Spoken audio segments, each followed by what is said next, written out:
For 80 years, scientists believe the first Americans walked in from the frozen north just 13,000 years ago. But along California's coast, nearly two-thirds of the evidence vanished, swallowed by the Pacific when sea levels rose 400 feet.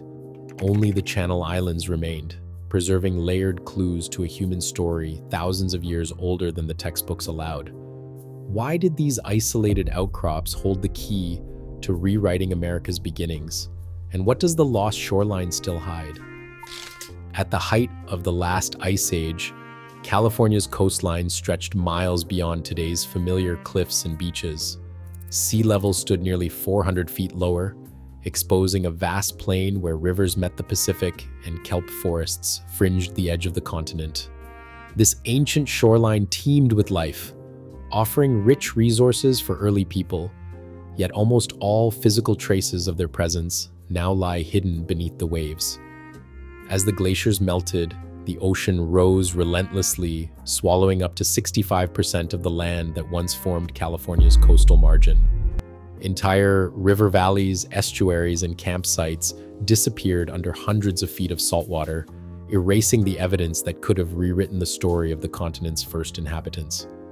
For decades, archaeologists searched the interior, following the logic that the oldest clues would be found inland, where the ground remained dry and accessible. But the true scale of coastal loss went unappreciated. With each meter the sea advanced, the archaeological record shrank, leaving only a thin fringe above the high tide line. On the mainland, what survived was often scattered or deeply buried, out of reach of traditional excavation. The Channel Islands, perched 8 to 20 miles offshore, escaped this fate. Their rocky heights remained above water, preserving a rare archive of human activity while the mainland record vanished.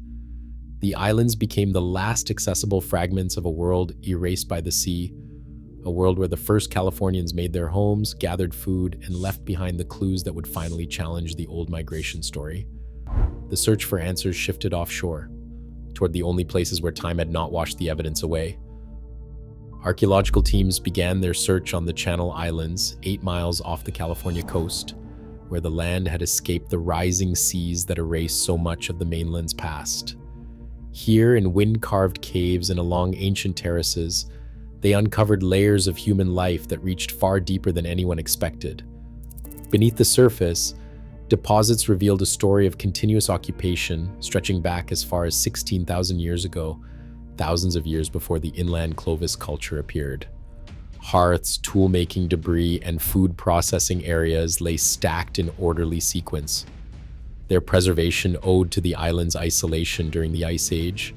Stone tools found at these sites told their own story. Many were crafted from chert and other materials traced directly to the mainland, a clear sign of repeated crossings over open water.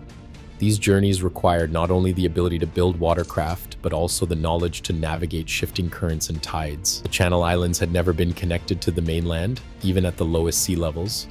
Anyone who lived here had to arrive by boat, bringing with them the skills, resources, and community needed to thrive on isolated shores. Every artifact, every layer of charcoal challenged the old assumption that the first Americans walked in from the interior. Instead, the evidence pointed to a maritime people at home on the water who settled California's coast long before the rest of the continent was peopled. The discoveries on these islands demanded careful verification. How old were these sites, and could their age be proven beyond doubt?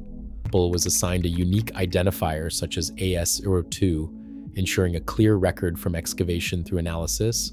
To remove any trace of contamination, the charcoal underwent rigorous chemical pretreatment, stripping away humic acids and other organic intrusions that could skew results.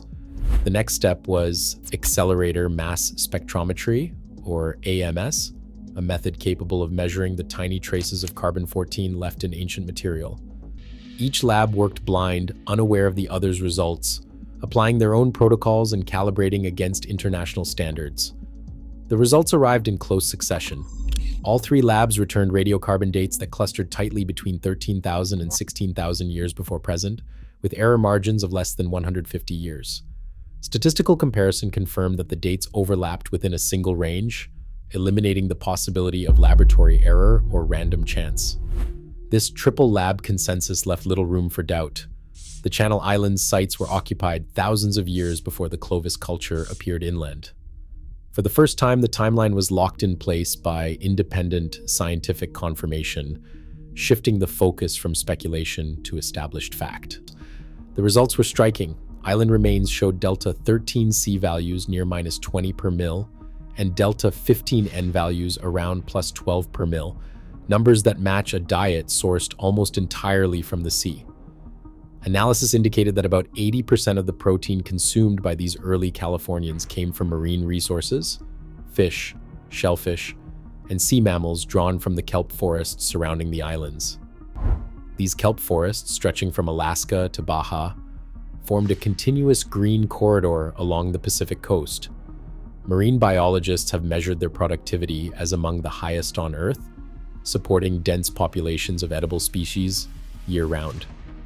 For ancient voyagers, this meant a reliable food supply at every stop, in stark contrast to the unpredictable resources inland. The archaeological record on the islands supports this picture. Middens packed with shells, bones of sea otters and seals, and tools designed for fishing and processing marine plants. Multi-beam sonar swept across the seafloor west of the Channel Islands, tracing long parallel ridges that once formed Ice Age beaches. These ancient shorelines, now lying up to 200 kilometers offshore and beneath 120 meters of water, revealed the lost edge of California's continent. Sediment cores pulled from these submerged terraces exposed layers of sand and gravel shaped by waves when the land stood dry. Within these deposits, marine geophysicists identified pockets of blackened soil and clusters of fractured stone flakes, debris left by toolmakers working at the water's edge over 15,000 years ago. The shapes of these microliths matched the styles found on the islands above, confirming a direct link between the submerged plain and the earliest coastal camps. For the first time, the archaeological record extended offshore, preserved in the silence beneath the Pacific, and mapped with the precision of modern technology. Genetic analysis of the Arlington Springs remains provided the final piece of the puzzle. The results revealed a clear affinity between the Channel Islands' individual and founding populations that entered the continent along the Pacific coast, not through the interior. Patterns of shared genetic markers showed movement from west to east, matching the archaeological evidence that people settled California's coast before spreading inland. Crucially, the timing of this genetic dispersal precedes the opening of the ice-free corridor, which did not become passable until around 13,500 years ago. The DNA confirmed what radiocarbon dates, stratigraphy, and maritime artifacts had all suggested. The first Americans traveled by boat along California's kelp-rich shores, establishing coastal communities long before the Clovis culture appeared in the heart of the continent. Today, every new find beneath California's waves reshapes what we know about human origins in the Americas.